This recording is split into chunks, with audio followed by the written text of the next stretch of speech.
Dave, nice beard. Wow. My neck of the woods, they call that a deer hunting beard.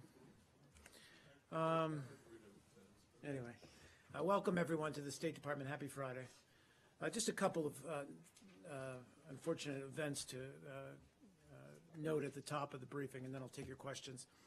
First of all, we condemn the attack today in Madagali, Nigeria, that has reportedly killed at least 30 individuals and wounded many more. After a period of relative calm for the people of northeastern Nigeria, this tragic attack is a reminder of the need to remain vigilant and maintain a sense of urgency in the fight against Boko Haram. The United States supports Nigeria and its Lake Chad Basin neighbors in their effort to defeat the group and ensure the safety and security of all its citizens. And we send our condolences, obviously, to the victims and the families and the people of Nigeria. Also, we condemn the attack earlier today in Cairo, Egypt, that killed several police officers. We express our condolences to their families and their friends and loved ones, and certainly extend our sympathies to the injured and hope for a speedy recovery. The United States also stands with the people of Egypt as they confront violent extremism and work to defeat this threat. The United States strongly supports a stable, secure, and prosperous future for all Egyptians. That's it, Matt. Could you run us through what's been agreed for the meeting in Geneva on the situation in Aleppo, and perhaps also talk a bit about your assessment of the situation on the ground in the city? Sure. Well, the Secretary actually himself spoke to this a short time ago in Paris. I think it was at a meet and greet with some of the embassy families and personnel there. And I thought that he put it actually in a very succinct way, which is, what we're trying to do here is how do we, in essence, save the city of Aleppo from being completely leveled, destroyed? How do we end the current round of fighting, which, as I said, has completely devastated much of the city, in order to get medical assistance, in order to get humanitarian assistance, in order to get other assistance into the civilian population that's trapped there, but also how do we get access to these people so hopefully we can find a way out. So, as I think you know, he spoke with Lavrov, I think yesterday. I don't believe they've spoken today. And the next step is technical talks to begin in Geneva tomorrow.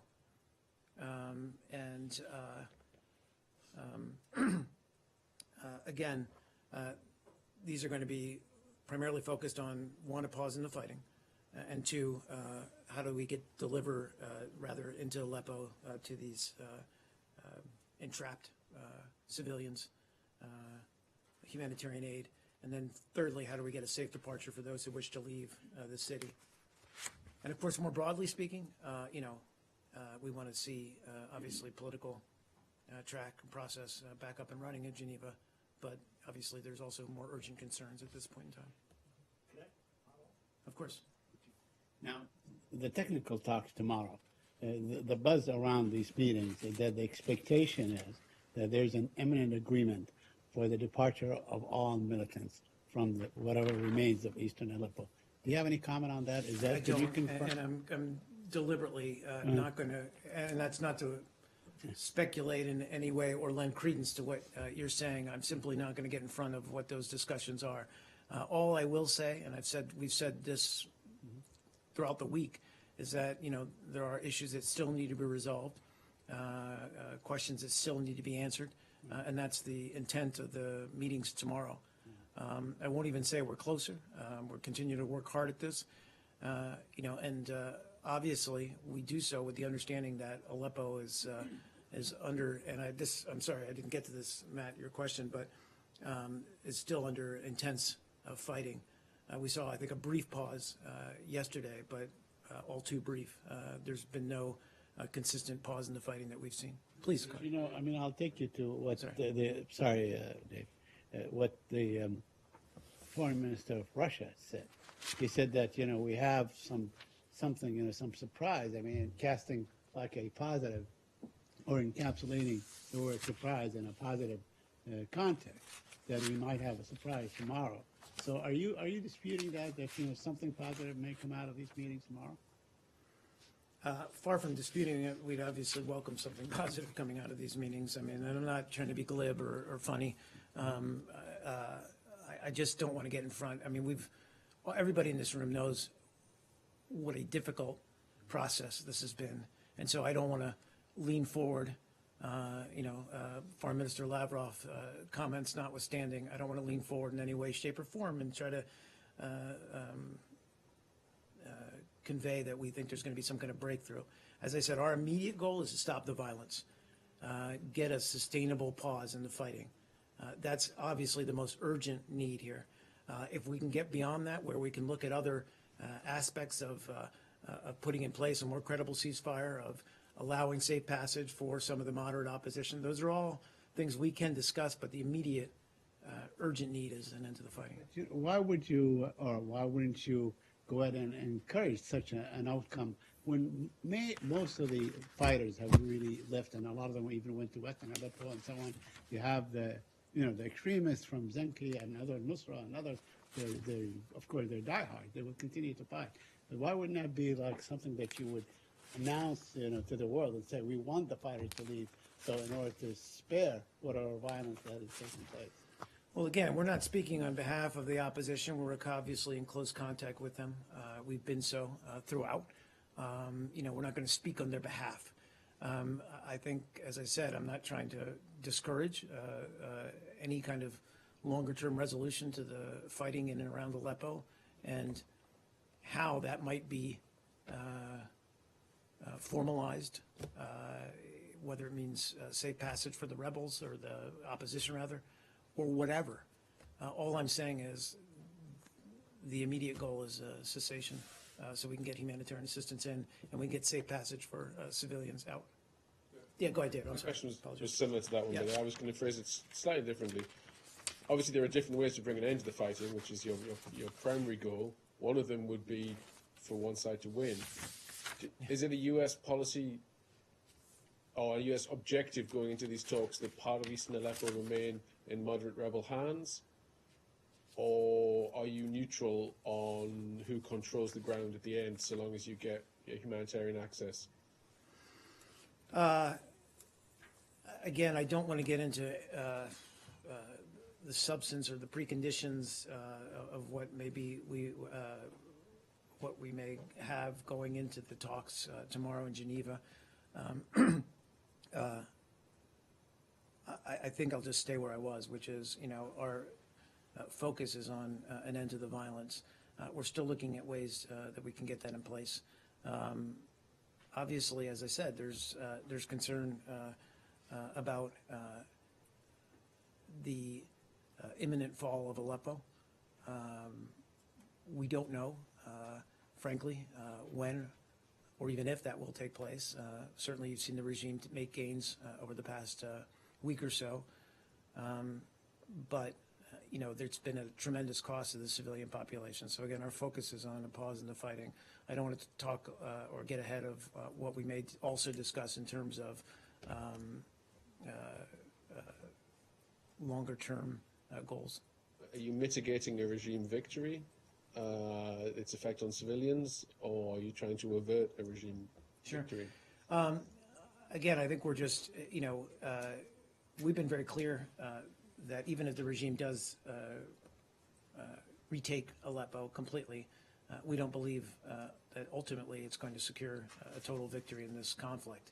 So I'm not trying to say Aleppo doesn't strategically matter by any means, but what I'm trying to say is it's been long our contention that even if Aleppo does fall, it's not going to end the conflict.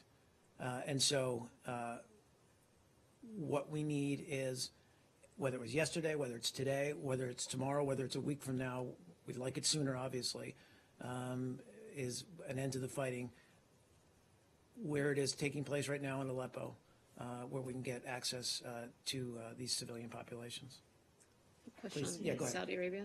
Let's stay in Syria, we'll finish A couple up. more, I'm sorry. Yeah, go ahead, Said. Yeah, on Syria. Do you have any comment on the waiver that was issued by the White House on sending arms to Syrian rebels? Yesterday, the president gave a waiver to send arms to Syrian rebels. Is that connected to Raqqa battle, possibly?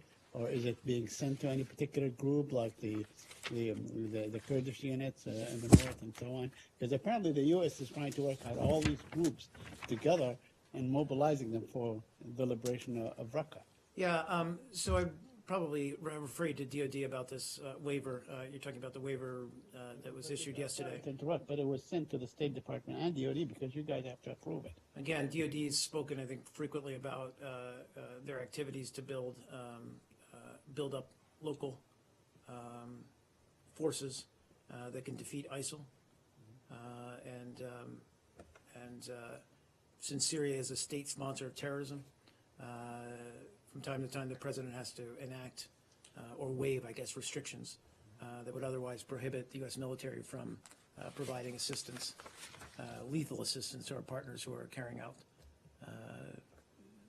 these activities against, as I said, Daesh or ISIL. So I'd refer you to the Department of Defense to speak more specifically. We're not likely to see an influx of lethal weapons, let's say, to the rebels in Aleppo, are we? No. Thank you. Actually, I just Yeah, want please. to on that subject. Yep. So a few days ago, you were asked about MANPADS and the authority that the latest Defense Authorization Act gives to the president to send those MANPADS to the rebels, and you Correct. said, and I quote, I mean, we've been very clear that we're not going to provide lethal assistance to the opposition in Syria, end quote. How does this waiver the president just ordered square with what you said a few days ago? Are you surprised? So, no. First of all, our position regarding MANPADS hasn't changed. What I said the other day still holds. We don't want to see that kind of Lethal weaponry. assistance. Let me finish. We don't want to see that kind of weaponry getting into Syria. In terms of more broadly speaking, I was referring specifically to the moderate opposition. Now, we have worked with, and I'm not going to speak beyond what I just said to Saeed, but we have provided some level of assistance to the Syrian Democratic Forces that are fighting in northern Syria against Daesh. That's on top of the advice and training that we provided these groups. And the reason we've done that is that they've been highly effective in going after and destroying Daesh on the battlefield in northern Syria. I'm not going to speak to the level of our assistance beyond that. What I was referring to the other day, specifically to your question, was about moderate opposition who are fighting the regime in Aleppo, but elsewhere. But this quote, it's not quite accurate, right?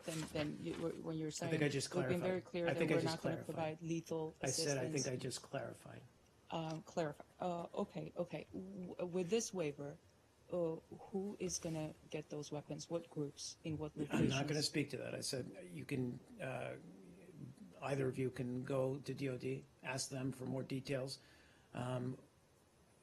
Generally speaking, I can say it's, we're talking about partner forces that we're working with in northern Syria. Yeah, just Yeah, go ahead. a few more. So the president said with this waiver that it is in U.S. National security interest to provide weapons to Syrian rebels, and I assume that it is also in U.S. national security interest to make sure that these weapons don't end up in the hands of criminals and terrorists. Can the administration guarantee that? So, of course, it's in, and again, we've talked about this at great length.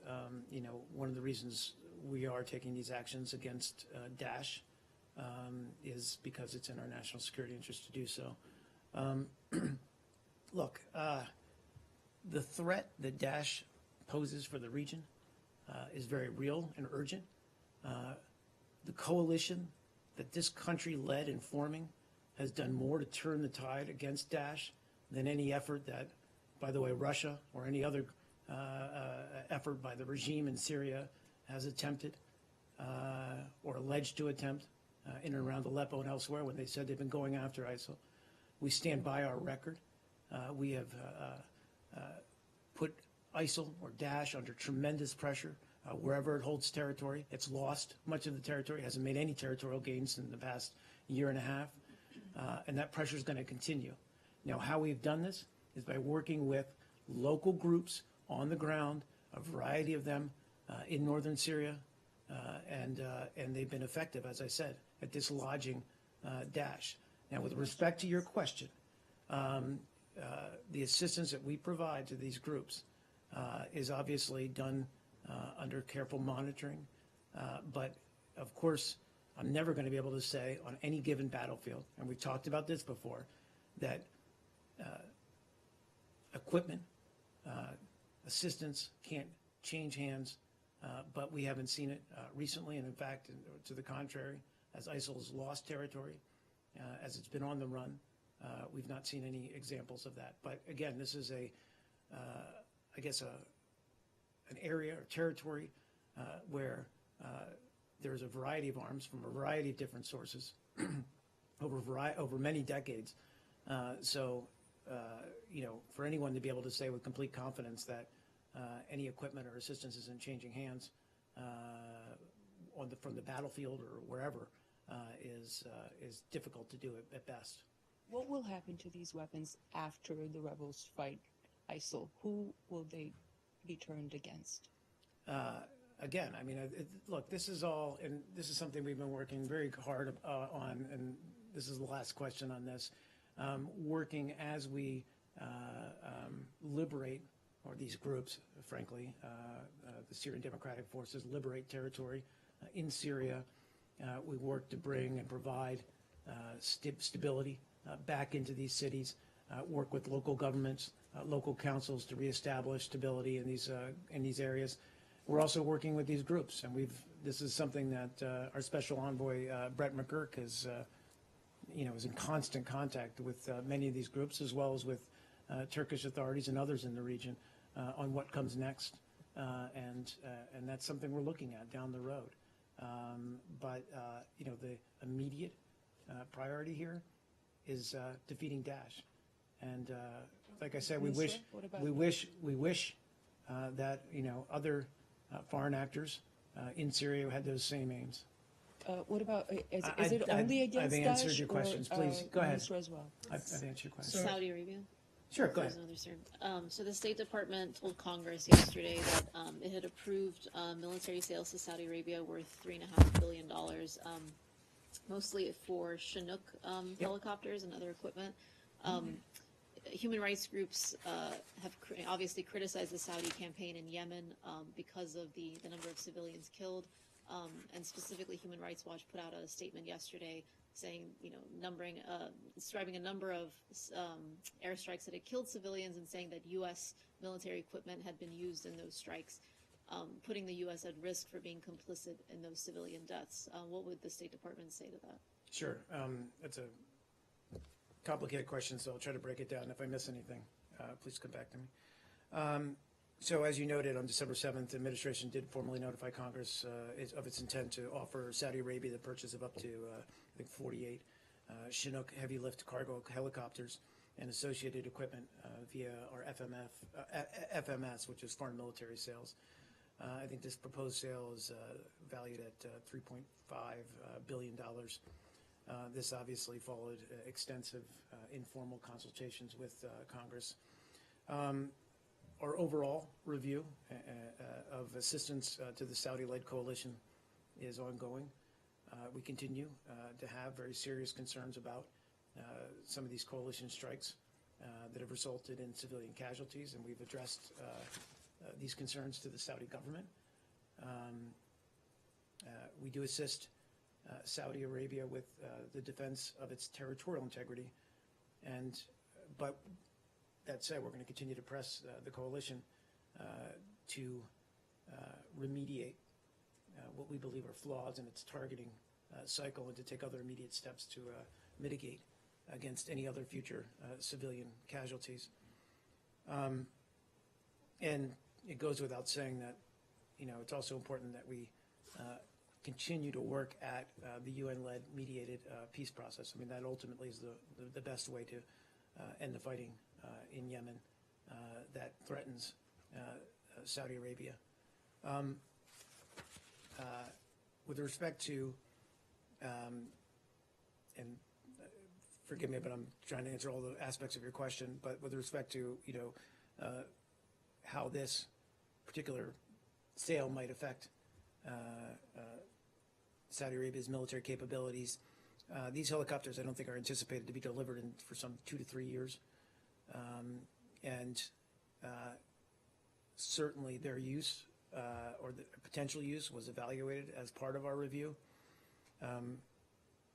It was ultimately decided that their role would be to improve Saudi Arabia's heavy lift capability and strengthen its homeland defense. And what do I mean by that? In the event of a natural disaster or humanitarian emergency in the region, these types of helicopters can provide expedited heavy lift for personnel and supplies in and out of the affected area.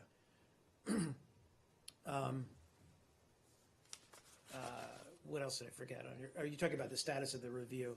As I said, I think I answered this. It's, they're still ongoing. We're still looking at this.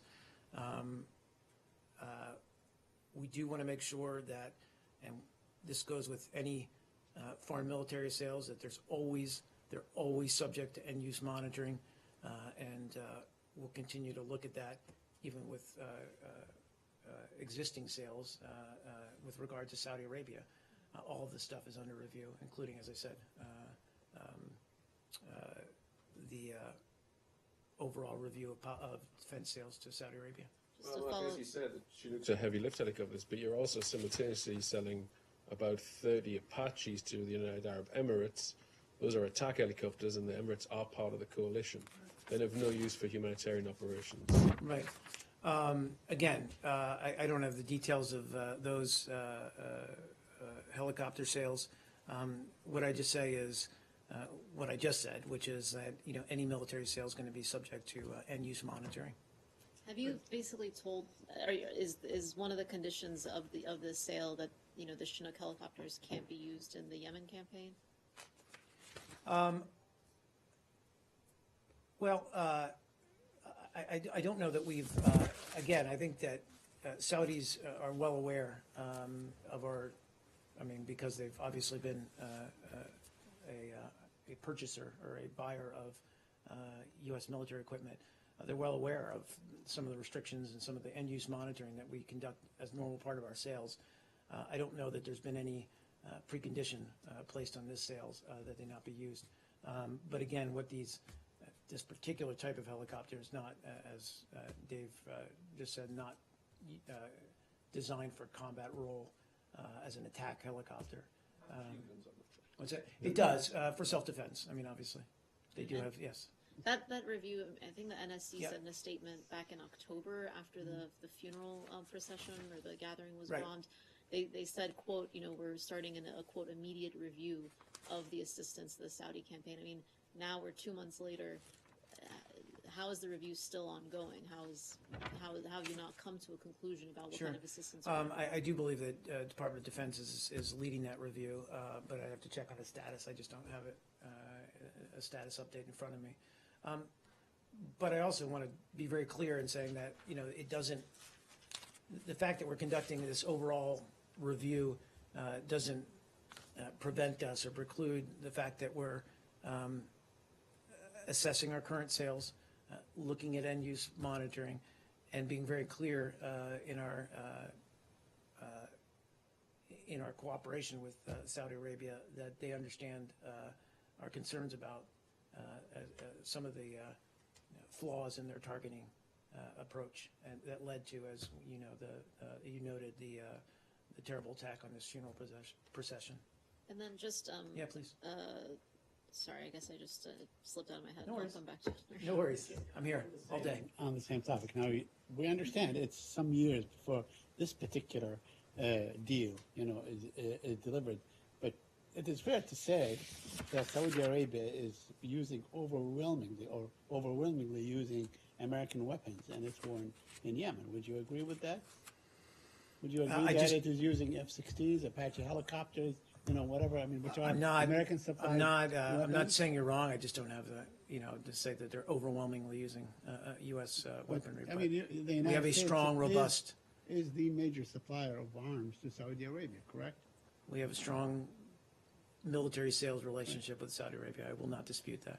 Do you feel that makes you, I just remembered, do you feel that, I mean, specifically going to what what Human Rights Watch and what other rights groups have said, like, how do you respond to the criticism that that effectively, or at least could risk the U.S. being complicit in these civilian deaths and in sort of the inaccurate targeting, whatever it might be? Well, again, so a couple of thoughts there. One is that, the coalition, and in particular Saudi Arabia, did not choose this fight. This is a result of spillover from the war in Yemen, the conflict in Yemen, that was frankly putting at risk Saudis who are living across the border, and about frankly defending their sovereign territory. That said, we have seen in their particular targeting, and the most egregious example was this strike on the funeral procession, inaccuracies that put civilians clearly at great risk. We've been very clear about our concerns, and in fact, the Saudis immediately after that bombing did conduct an investigation and made public the results of that investigation. Going forward, obviously we've asked them to look at fundamentally how they review and how they determine their targeting. Our cooperation that we provide to Saudi Arabia does not include, and I think we've talked about this before, target selection or review. And as I said, none of it constitutes endorsement of offensive operations in Yemen that have harmed civilians. The Saudi war goal is to restore an ousted president. I'm sorry? The Saudi war goal is to restore the ousted president of Yemen. Well, again, The breaches of the Pollock happened after the conflict began. but David, and the Secretary has worked very hard in this regard. I mean, there is a UN process. We saw a breakdown when You just described the Saudi action as not of their own choice. They were reacting to cross-border attacks. well, that is true. I mean, but this is To fight to put Hadi back in power? This is a conflict that has spilled over across their border. They have taken steps to defend Saudi territory, defend their citizens. But what's, again, important here is that there is a UN-led process that, frankly, most recently took a hit earlier this week. We've thought we were close a couple of times to getting a cessation of hostilities into place, but there is a process here whereby we can end the fighting and bring about a peaceful transition. But it takes all sides, obviously, to It feels like you're making excuses for them that they wouldn't make for themselves. How so? Oh, Their stated war goal is to restore the Yemeni president. well, I'm not going to speak on behalf of the Saudis, but they have also been helpful in trying to get this peace process up and running. Mark, Please. you said you mentioned the hit that the UN effort took early this week. Well, that was, landed by that hit was landed by I agree. by the government I'm that well the Saudi Arabia supports and you guys support and so on. So, what measures are you willing to take to give this UN effort some sort of a backbone or ground to stand on? What? I'm sorry, one more time? Well, I said, what are you doing to sort of give this UN position, that was taken? Well, the Secretary has been, some strength and Secretary has been veracity? very engaged in this, and I spoke about this the other day. He's been. I mean, I can look at recent calls. He's obviously been working also at the same time. But to your question, which is that earlier this week it was the Republic of Yemen government that rejected essentially the UN drafted roadmap, and I came out and spoke about at the top of the briefing and said, everybody's got to agree to this. It's not an end point, it's a starting point. Everybody's got to make concessions in order for there to be peace. And we're going to continue those efforts. I mean, the Secretary's been working the phones. He's been continuing to discuss it with other regional Gulf partners in trying to get some kind of cessation of hostilities back up and running. We were close a couple weeks ago, but he remains hard at it. Please. Earlier today, Japanese Parliament ratified the TPP. What is your reaction? I mean, that's obviously, we welcome Japan's endorsement of the TPP. As we've said all along, and this administration said all along, we believe that the TPP is important for the region in establishing strong rules of the road in terms of our trade relations with our partners in the region, and that it's certainly in everyone's interest who's looking at the TPP and has signed on to the TPP to see it come into effect. This is a great policy, isn't it? Well, look, it speaks to the fact, and we've seen this on climate change as well, it speaks to the fact that, regardless of the transition that is happening here in the United States, I'm not going to speak to that or what decisions the incoming administration may make with regard to climate or with regard to trade policy, but the rest of the world is moving forward. The rest of the world is, with respect to climate, with respect to trade, and TPP, we've seen it today, is saying, embracing this progress.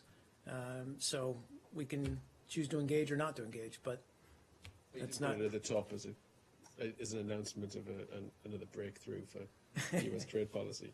You mentioned it in passing when we asked. There was a time you would have celebrated the TPP endorsement. I'm just because I'm trouble. Go on. Yes, you are. Pakistan. Please. Earlier this week, Pakistan's counterterrorism department raided the headquarters of the minority Ahmadiyya community in Pakistan.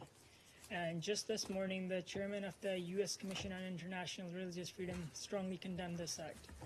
What is the State Department doing to protect the vulnerable Ahmadis in light of the disturbing developments? Sure. We're obviously very concerned about these reports, and the Punjab counterterrorism police have raided the international headquarters of the Ahmadiyya Muslim community in Rabwa, and arrested, as you noted, 4 individuals for publishing literature.